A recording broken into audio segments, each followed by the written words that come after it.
Thank you for joining with us today. It's been a tragic 2 weeks for this nation, culminating in the death of 13 of our soldiers, and at least 18 seriously injured. Earlier this week, we saw 13 flag-draped coffins arrive back home. These 13 soldiers gave their lives to make sure to bring Americans home safely.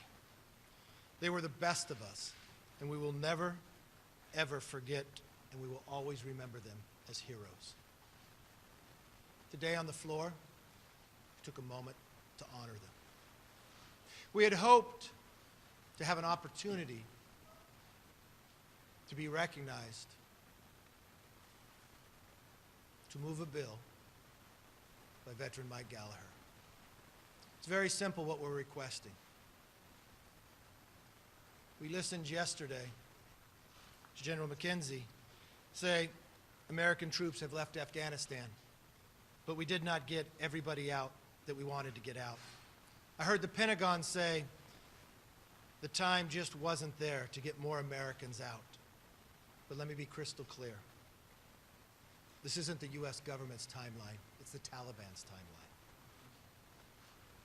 Mike Gallagher's bill does 4 simple things. What is the plan to bring Americans home safely? Not some, but every single American. What about the list of the weaponry that has been left behind, accounting for that? A sense of Congress that the Taliban should not be recognized as the government of Afghanistan, and a prohibition of any support or assistance of resources with money to the Taliban.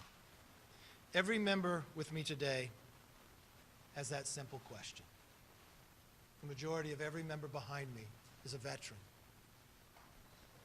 What is the plan to get Americans out? Never in my lifetime would I ever believe America would have an administration knowingly make a decision to leave Americans behind.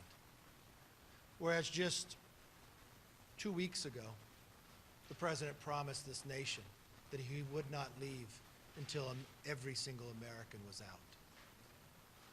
We're 2 weeks away of the 20th anniversary of 9/11. We now have Americans stuck in Afghanistan, the Taliban in charge, with more weaponry than they've ever had in the past, and a border that is open. Speaker Pelosi, now was not the time to act like you could not see us on the floor.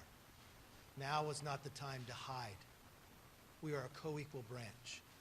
Now is the time for leadership in Congress, and we will lead. With that, I want to bring up Ranking Member, Mr. Boss. Thank you, Leader. Ladies and gentlemen, we watched this week as Americans left the field after 20 years. My son served there, and thank God he came home. But we know also that there were 13 members that didn't come home as of this last week, on top of what was already over 2,000 lives that had been lost there. But if you ask each one of the veterans who have served, what is one of the things we never, ever do? We never leave our Americans behind. That's right. And we've left Americans behind. It's even to the point that here today we wanted to say, in what we can do, which is through legislation, as how Congress feels, that we want to make sure those Americans come home, and the other issues that we're trying to deal with. Let me tell you this as well. Over the last few weeks, since the 13th, the uptick that has occurred on the veterans that are here, that are concerned, that would love to do anything they could to get those people out, it is weighing on them heavily.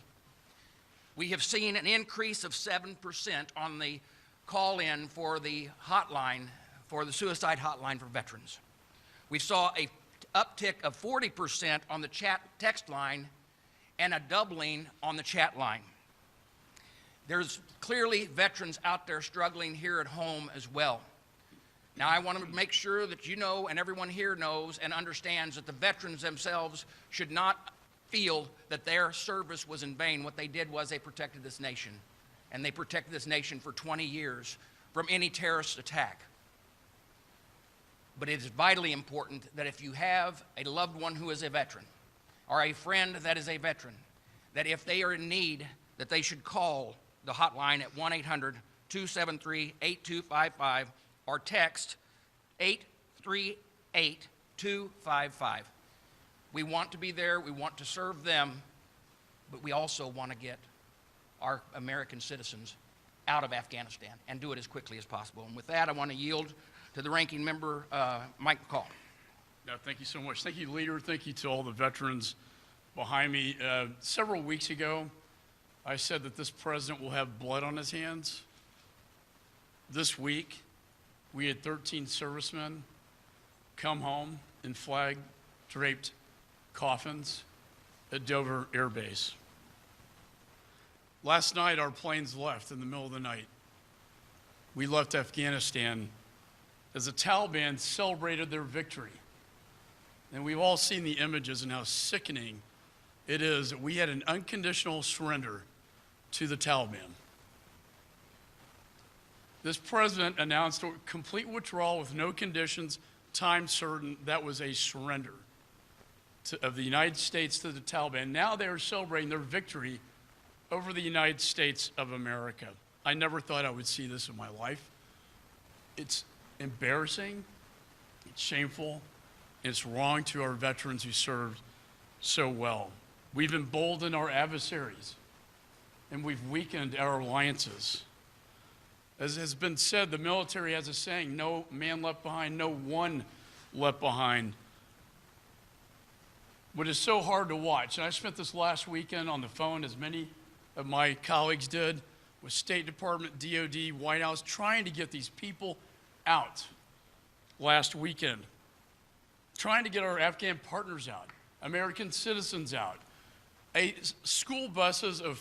Four school buses of young girls that were adopted in the choir at the University of Afghanistan, only to be turned away. To what? Into the hands of the Taliban, into enslavement. These interpreters have a target on their back, and the ones that we couldn't get out have a death sentence on them. The sad thing is many of them got through the Taliban perimeter. Our own United States government stopped them from getting into the airport to safety. This is not the United States of America to turn our backs on Americans. And we call upon the president to get them out of there and get them out now. This was not an intelligence failure, as the administration will tell you, as they blame everybody but themselves. They made this decision. The intelligence community got this right. We got the briefings starting last May about what exactly was going to happen. They predicted this. This president ignored the advice of his own top generals and his own intelligence community, but rather went with his politicos in the White House. This was a political decision, pure and simple, that has ended with the lives of many. There were Americans that were so fed up with our government's evacuation that they began their own operations. They began their own operations called Pineapple and Dunkirk. They are the heroes. These task forces that got Americans and the interpreters out to safety when this administration wanted to leave them behind. We have sent a letter of preservation to the Department of State, to our intelligence community, and to our Department of Defense to preserve all documents, because we will, and we want the Democrats to join us, but we're going to do it with or without them. We are going to investigate this and exercise our constitutional authority of oversight to get to the bottom of how did this get so wrong? How did this get so bad? So let me conclude by saying to our veterans who served, and I chaired Homeland for a long time, you served us well. It was worth something. We didn't have a 9/11 scale attack since 9/11. And as the speaker said, this is going to be a grim anniversary, 20-year anniversary of 9/11. But to those veterans, you did your job. But I'm worried with the terrorists flooding in, with the Taliban in control, with our weapons left behind, that now they're one of the most armed forces in the world, that the threat now is getting stronger, and we will be entering into a new phase and a new chapter where the terrorists will once again try to hit our homeland. So God bless America and God bless our veterans. And with that, I want to yield to the ranking member of the House Armed Services Committee, Mr. Mike Rogers. Thank you. I do have the honor of leading the Republicans on the Armed Services Committee, and my remarks are from that perspective. First, I want to make the point that Speaker Pelosi may have ran this morning from dealing with these issues on the House floor by not recognizing Mr. Gallagher's resolution. They won't be able to run from it tomorrow. The House Armed Services Committee starts its markup of the National Defense Authorization Act tomorrow morning. There will be many amendments addressing this. Mr. Gallagher is a member of our committee, and I'm certain he intends to bring up all components of his resolution to be debated fully in the Armed Services Committee. Second, this disaster that we just experienced in Afghanistan is solely the responsibility of Joe Biden, Anthony Blinken, and Jake Sullivan and their leadership team. This is not a military failure. This was not a military operation. The chain of command in Afghanistan was led by the State Department. The decisions were led by the State Department missions. The troop levels were led by the State Department decisions. So when you saw Bagram close, that was a State Department and Joe Biden decision. When you saw us only have 600 troops in Kabul, when the Turks had 900, the Brits had 500, that was a decision driven by the State Department. So they own this, not the military. So when you hear Jake Sullivan say that the president met with all of his military leaders and there was no one who objected to it, that is a prevarication. In Alabama, we call it a lie. But if you doubt it, you need to ask Secretary of Defense Austin. You should ask General Milley. You should ask General McKenzie. Ask them directly. I know what the answer is. But Joe Biden and Anthony Blinken and Jake Sullivan can't shirk responsibility for this. What happened is their fault. This was not a military operation. The military was there in support. Third and final point. We've got to move forward with this terrible situation that we have right now. What I have asked Secretary Austin last night and General Milley this morning is to be thinking about options for us in the future for counterterrorism and ISR capabilities.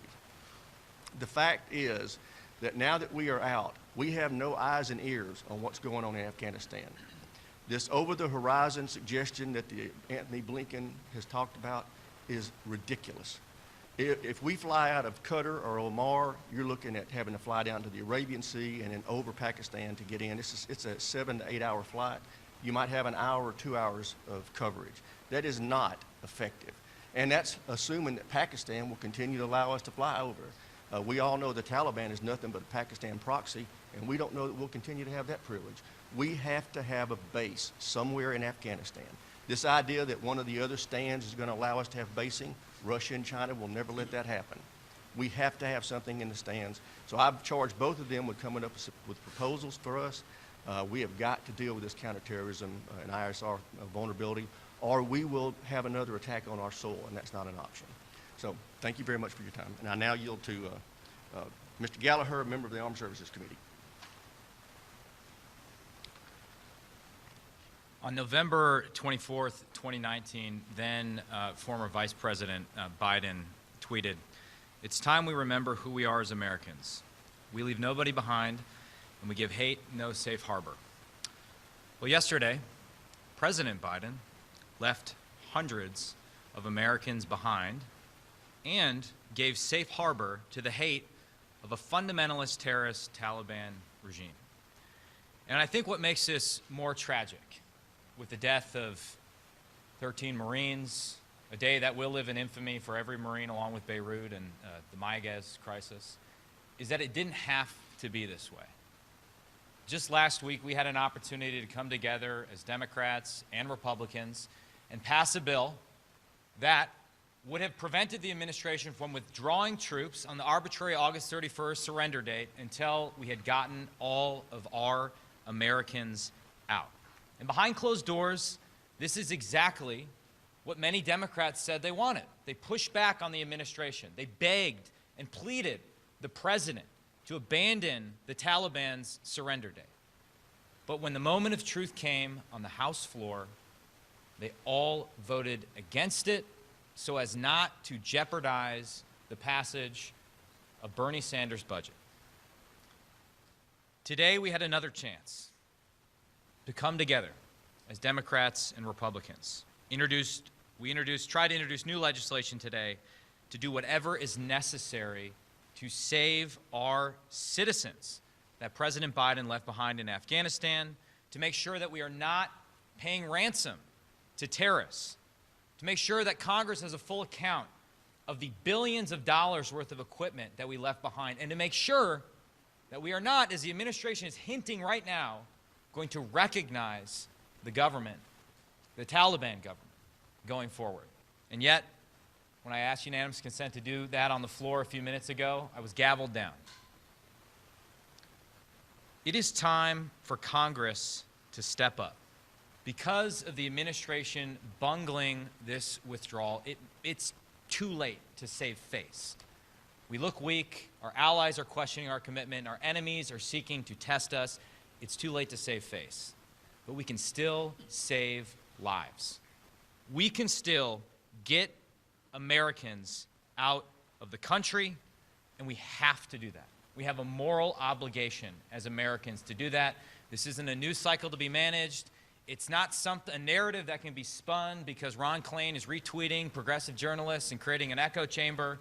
This is a matter of life and death. We don't leave our people behind.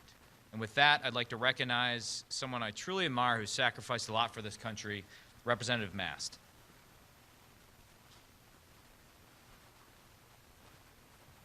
As every veteran will tell you, the most important thing you bring into battle is why. The why for this battle that we're talking about today, that Representative Gallagher just spoke about, is very simple. To protect lives, to save Americans, and very pointedly this: every American, every one of us in this room, everybody in government is being lied to. When they send somebody out to the podium, when they send Blinken out to the podium, it's to lie to the American people. Flat out. When he says the terrorists promise that they won't let other terrorists in, that's an example of him lying to the American people. When they send somebody else out from the administration to talk about what's going to happen with the recognition of the Taliban or other terrorist groups, they're sending somebody out to lie to the American people. When they send somebody out to talk about the U.S. arms that will be used against our military, other militaries, and civilians across the globe, they're sending somebody out to lie to the American people. That is why what Representative Gallagher and every veteran up here and every member of our body is acknowledging. These lies can't be the way forward. They have to come to an end immediately, and this has to be the moment that they are accounted for. It's in that I'm going to move to an incredible veteran, somebody that I respect a great deal, Representative Green.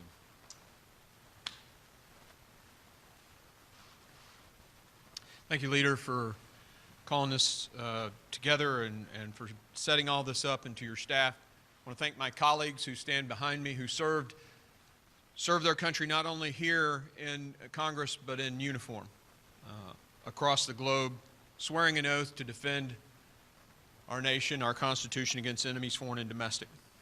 And I want to thank every veteran who served in Afghanistan, especially today. The Taliban has broken every single agreement, every aspect of the agreement since January. Whether it was their fighting inside the provinces, whether it was just the power sharing agreement for the country as a whole, completely violated by their attempt to overtake the country. And just recently, their promises to let Americans walk through their checkpoints to get to the airfield. Myself, my colleagues can report to you call after call from Afghanistan to our offices saying, I am an American and I can't get through the Taliban checkpoint. I've been 3, 4 times. And yet, President Biden did nothing. He continued at each point when the Taliban broke the agreement to do nothing. It is a failure of leadership, and it reminds me of a story from our early national history, the War of 1812, when the British were coming up the Potomac River. And an American who saw them making the move toward Washington, D.C., yelled to the British commander, you know, if George Washington were still alive, you wouldn't have gotten this far. To which the British commander replied, if George Washington were still alive, we wouldn't have even tried. The point is it matters who leads this country. We need leadership. You can't do détente with a country like the Soviet Union, like Carter tried to do. You can't run from Somalia when we get a bloody nose like Clinton did. You can't give away and run from Iraq the way Biden and Obama did in 2011 and not expect ISIS to be created. And you sure as heck can't abandon Americans in a war zone, leaving them to defend themselves, to fend for themselves, and expect our enemies to respect us. We have alienated our allies and empowered our enemies. And while Joe Biden hasn't allowed the White House to be burned down, he's certainly allowed the reputation of the United States government to be burned down. And now, the audacity, while they're killing people, while they're refusing to adhere to the agreement, while they're already, I have voicemails of people telling me that their wives were raped. Anthony Blinken wants to do a deal with the Taliban. It's a common theme from Democrats leading in the White House. It's unacceptable, and we won't tolerate it. I yield to Mr. Banks. I want to thank the leader for doing what the Speaker of the House refuses to do. That's to bring us here today to focus on doing everything that we can do as members of Congress to provide oversight and support to bring every single American home. That's my question today. Where is Nancy Pelosi? Why isn't she here? Each and every one of us changed our plans so that we could be here today, yesterday, and in the days to come to do everything that we can to safely bring every American home. We just had a moment of silence on the floor of the House of Representatives for the 12 American heroes that we lost in Afghanistan. Not a single Democrat joined us on the floor of the House in that moment of silence. And that is a shame. But perhaps I shouldn't be surprised. This morning, the head of the Democrat National Committee sent out a press release claiming victory and saying that this president did what no other president could do, as if he's some kind of hero. The Democrats have politicized this, and it's absolutely shameful. This morning on the news shows, Admiral John Kirby, the spokesperson for the Pentagon, on Fox News said that there's somewhere above 100 Americans who are still in Afghanistan. That was on Fox News. Earlier in the morning on Morning Joe, he said a few hundred. Yesterday, General McKenzie said a few hundreds are left in Afghanistan. Secretary of State Anthony Blinken last night in his press conference said it's less than 200, but it's closer to 100. Earlier in the day, he said it was 250. The fact of the matter is that this administration still has no idea how many Americans they have left behind enemy lines in Afghanistan as they ended the evacuation mission. They ended the evacuation mission not because America decided to do so, but because this president, this commander-in-chief, kowtowed to the Taliban. He did what the Taliban told him to do, and he stopped evacuating Americans, leaving an estimated hundreds of Americans still in Afghanistan behind enemy lines. I served in Afghanistan in 2014 and 15. I served on the front lines of the effort to train, advise, and equip the Afghan Army. I'm a Navy Reserve logistics officer, and in Afghanistan I served in a foreign military sales role. Never did I think at that time or every day since that everything that I was a part of would fall, all of the equipment that we acquired to give the Afghans, the Afghan Army, the Afghan police, to fight against the Taliban, all of that equipment would be left behind and fall into the hands of the Taliban. Over $85 billion worth of American-made military equipment. That includes 75,000 vehicles, 208 airplanes and helicopters, over 600,000 small arms and light weapons left behind to fall into the hands of the Taliban. The Taliban now has more Black Hawk helicopters than 85% of the countries in the world because of the negligence of this administration. But folks, it's not just weapons.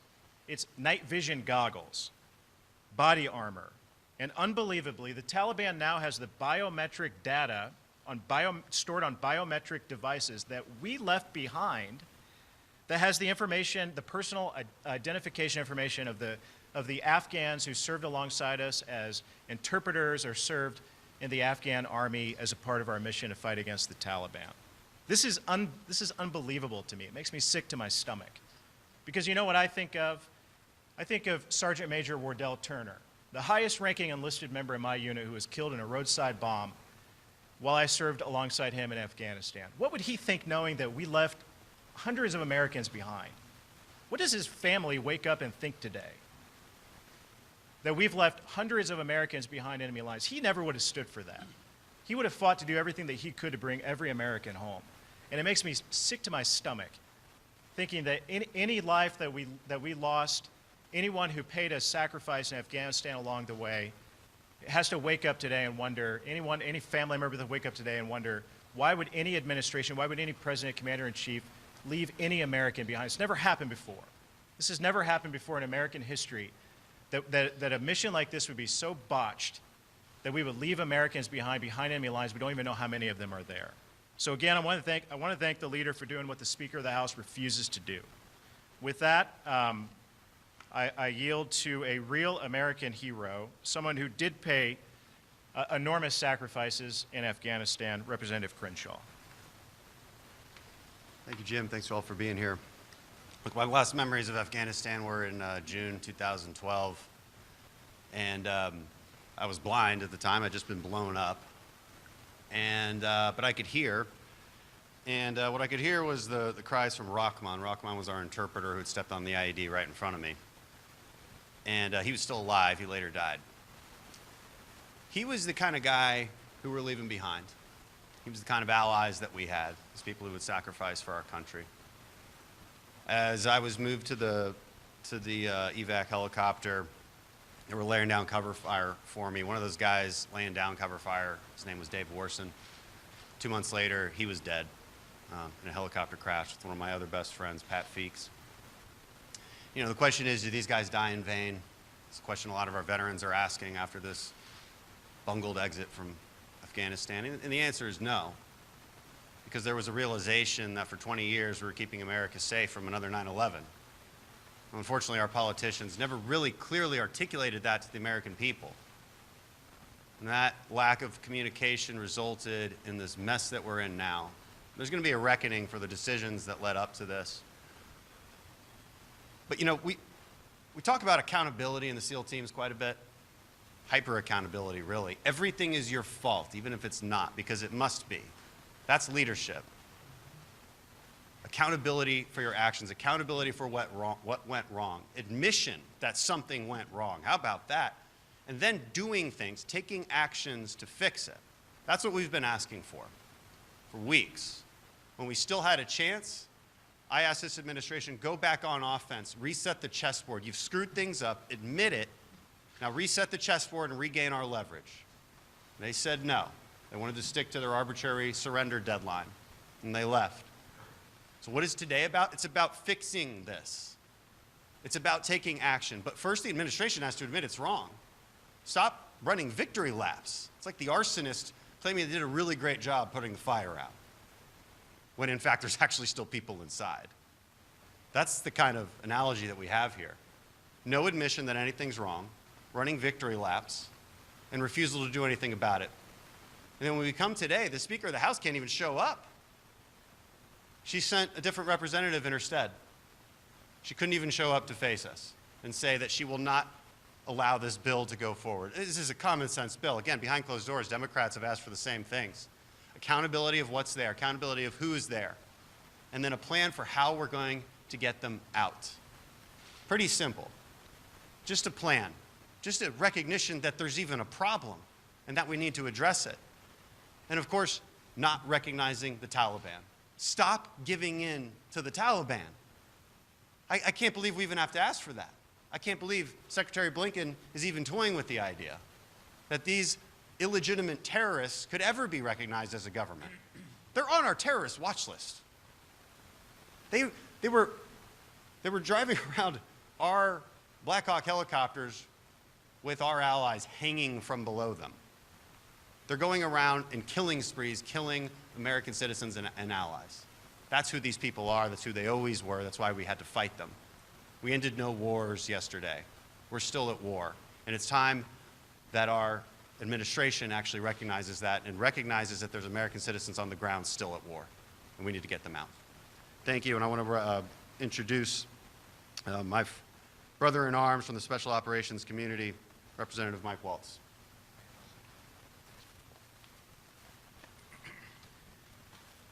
Mike Waltz from Florida, served multiple tours as a Green Beret on the ground in Afghanistan. I've worked the war as a civilian in the policy for it in the Bush White House, in the Pentagon, and dozens of times as a civilian. And like so many here, I'm very personally invested in this disaster. Like so many here, I've had an interpreter not just beheaded, they beheaded his family in front of him before they beheaded him. I had a journalist and a principal run out of town with Taliban threats, but they stood strong.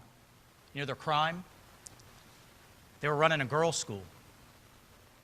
The Taliban, in response, killed their family and machine gunned the girls' school with the girls in it.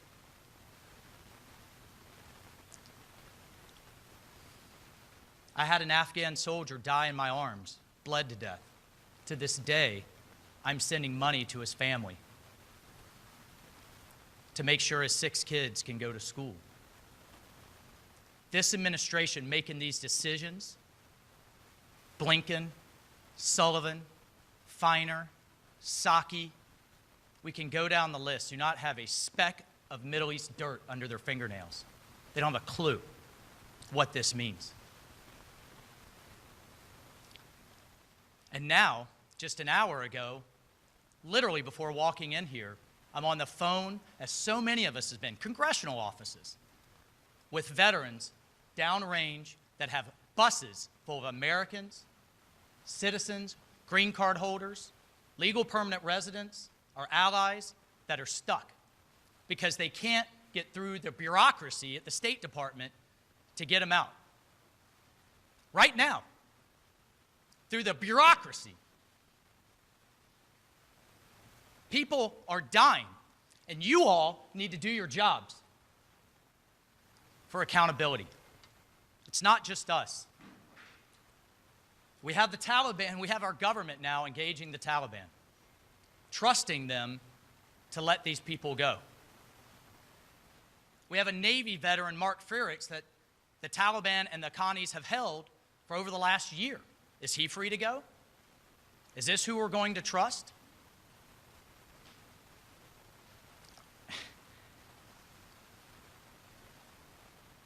This government is about to enter into a ransom situation.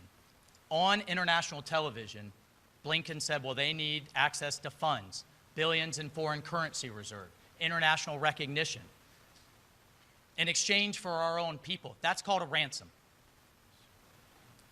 And that's un-American. We do not let terrorists dictate the time and place and method which we get our people out. But that's what this government, that's what this administration is doing. And this over-the-horizon counterterrorism, Dan and I can tell you, it's a talking point. Mr. Rogers and I, the ranking member on Armed Services, and other Republicans and other Democrats have been asking for months, what's the plan? What's the plan to keep America safe? Because I can tell you, the intelligence is clear. Al-Qaeda intends to hit us again. And Al-Qaeda and the Taliban are married at the hip. So if that's the case, we now have a situation where future American soldiers are going to have to go back to deal with it. But now they have no bases. We gave them away. They have no local allies. They're being hunted down. And we have a terrorist army armed to the teeth that they're going to have to fight through. That blood is on this administration's hands. This is the same team around Biden that was around Obama. Benghazi, Bergdahl trade, reckless withdrawal from Iraq that led to the ISIS caliphate and untold deaths around the world. The Iran deal. You cannot appease terrorists. You cannot concede your way out of this problem. They know strength and they know leverage. And right now we've given it to them in the form of hundreds of Americans on a silver platter. I had an ambassador reach out to me today, a Middle Eastern ambassador. He said, I cannot tell you how bad this is for your country and its image. The message around the world in the Middle East right now is jihad has won and democracy has failed, and the terrorist recruiting is going to be through the roof. It's not a policy issue, it's a national disgrace. That's from an allied ambassador. I've been in touch with the leaders of those that are still resisting the Taliban and standing with freedom. Vice President Saleh told me, you know, you may have paid billions and lost soldiers to stand with us against extremism, but the price that you're now going to pay in your dignity and your values is incalculable. So my question from so many veterans, Gold Star families, and others, who is going to step up and say, I screwed up, I made a mistake, I'm accountable? Where is it? Well, if this administration won't lead and you won't drive that accountability in the media, then we will. We will lead, and for the sake of those veterans, for the sake of so many of them that we hold right here, they are not getting what they deserve out of this government, out of this building. We will hold them accountable, and we will give them what they deserve. Thank you, Mr. Leader. I yield. Very personal to so many who served there, to every Gold Star family. Your family member did not die in vain and will not be forgotten. For every veteran, you did the job. You kept us safe. For America, this will not be the final chapter. This administration consciously make a decision for a political basis on a date was selected today to leave for some type of photo op. History has always taught us it will be fatal on a national stage. It's proven the last 2 weeks. For the Democrats who say behind closed doors they want to hold this administration accountable, we're going to give you that opportunity. For a speaker who will not show, will not recognize us, and embolden this administration to leave Americans behind, we will not stand back. For every opportunity we have, for every breath we can take, for every committee option we can bring, we want a plan to bring those Americans home. That's what this country believes. That's our reputation, and we're going to make sure we keep it. With that, let's go to questions. Yes. Please. Thank you for Mr. Speaker. I'm sorry.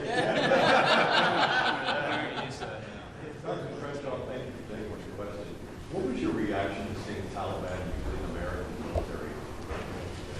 And what kind of threat does that continue to represent? Is there enough of it that's still honorable that could be used by other parties outside of that?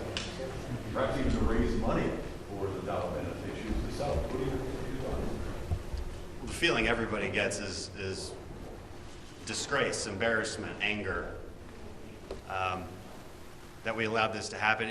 It's worth noting the administration knew, whether the intelligence assessment says 2 days, 2 months, 6 months, it was definitive that the Taliban would take over and therefore take over that equipment that we left for our Afghan allies. So they went through with this plan knowing that. That's a really important point. Now, what are they going to do with this equipment? Look, some of it they can't operate. They've got a gun to the head of our Afghan army pilots that they're probably flying those helicopters. But they can sell these things. They can sell them to Iran. They can make a lot of money off of them. NVGs and weapons, they can continue to operate those. You know, one of our biggest advantages of special operations on the battlefield has always been operating at night. We can see things they can't. We can aim when they can't. With thousands of NVGs and thousands of the infrared lasers on the weapons that we use to aim, that advantage is now gone. And you know, what are they going to do with it? Well, they're not going to use it for local security. They're going to externalize their operations just like our intelligence community believes they will with ISIS and Al-Qaeda. Again, these people are joined at the hip. They all come from the same tree. So it's not only is it a disgrace, but it's a direct national security threat, especially when you consider how easy it is to get across our southern border these days. Another refusal and abdication of duty from this administration. These things are all closely related. And America is far less safe than it was. Do you support the Afghan allies who have been evacuated coming to the United States and resettling here? Knowing that they said they took more than 120,000 lifts, with only 5,600 being American, I think we should look through and screen before people come to America. We've got to make sure what's in there. Knowing my communications with Secretary of State, Secretary of Defense, and others, having to move so quickly, there was not screening when they were moving people out. That has to take place. After the Yes. screening is done, are you okay with them staying here in the United States? After we get the screening, it's a whole different question. Yes, we do.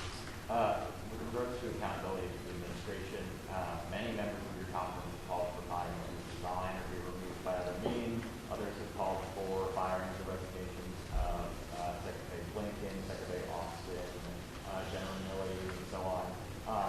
Where do you fall on that spectrum in terms of recriminations for the withdrawal? And do you believe the president should resign or be impeached? I believe right now we should get every American home. I believe there should be accountability for what I see as probably the biggest failure in American government on a military stage in my lifetime. And we could never make this mistake again.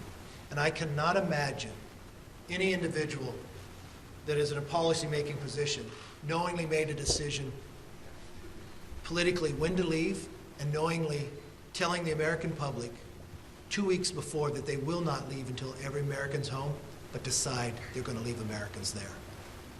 And let me have one question to that president or to anyone else in charge.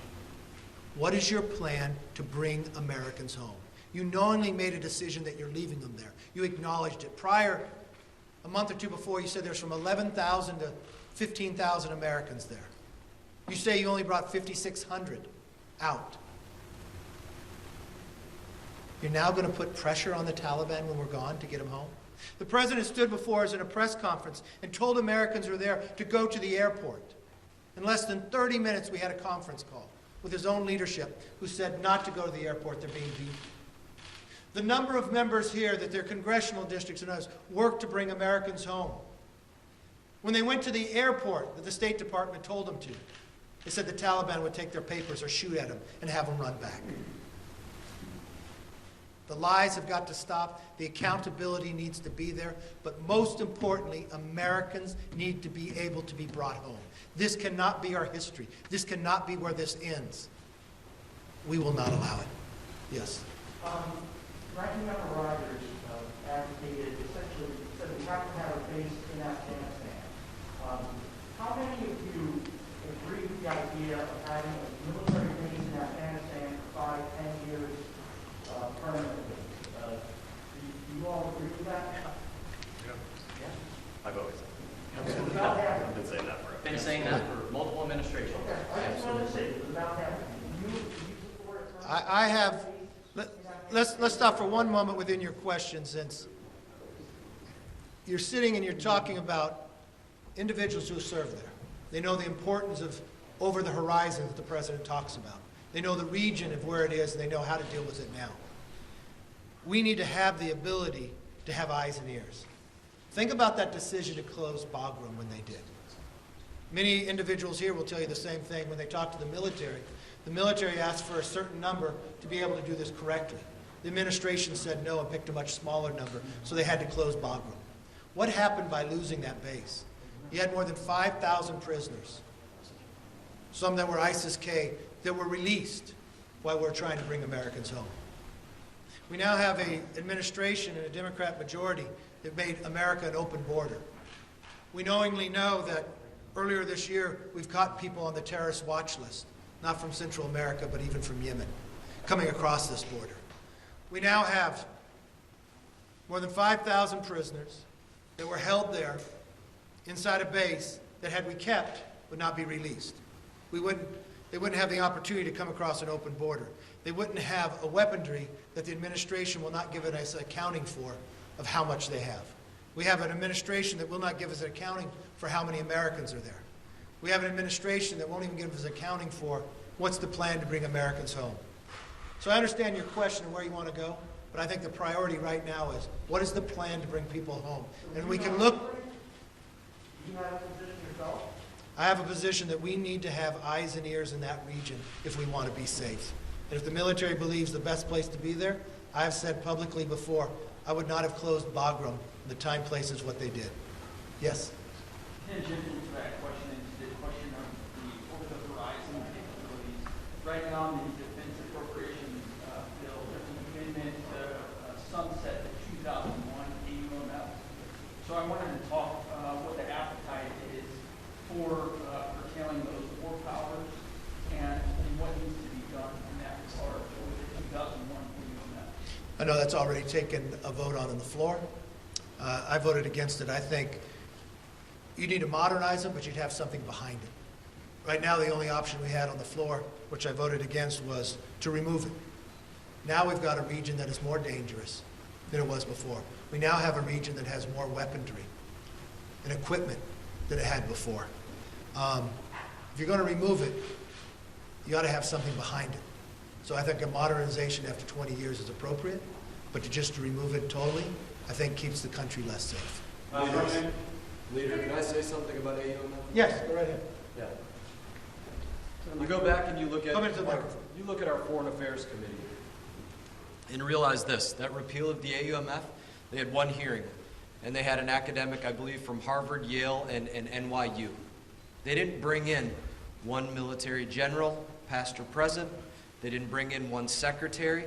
That's exactly the way that they're out there conducting their policy, without looking into the ramifications and the repercussions of what's going to happen with the political decisions that they're out there making. They're asking the wrong people. They're not asking the right people. If they do take the time to ask them, they're not listening to them. And that's probably exactly what we could expect out of the next conversation for another AUMF, the same way they did it the first time. That's what There's approximately $3 billion that's already been appropriated from Congress that's sitting from fiscal year 2020 and fiscal year 2021 that was supposed to be for Afghan security forces. What do you want to see done with that money, and what can the Republican conference do in order to make sure that money is spent appropriately? Well, I would like to first see a plan to bring Americans home. If we have to use resources for it, I think that'd probably be a good use of that money, but the NDA will be able to take much of this up. Thank you for coming.